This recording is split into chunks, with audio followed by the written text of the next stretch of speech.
surfing is such a popular bucket list, quote unquote, item. It's almost to get going. What do they do? What actually is the first step? Yeah, it's interesting because it's not often,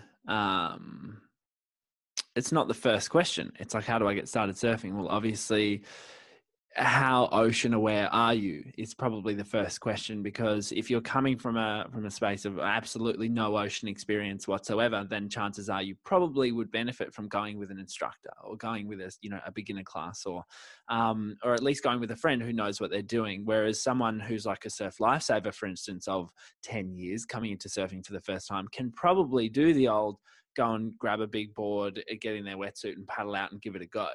So it really depends on the person.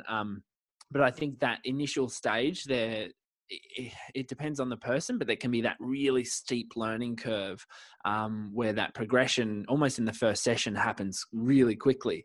But then what a lot of people get frustrated with over time is that, plateau that we sort of experience as surfers. And that's something that I have to sort of communicate, I think, to people, because there is an expectation that that progression will just keep occurring. And a lot of people just surf once a week, and if you're an intermediate surfer and you're an adult, especially, surfing once a week is probably only going to keep you at that same level.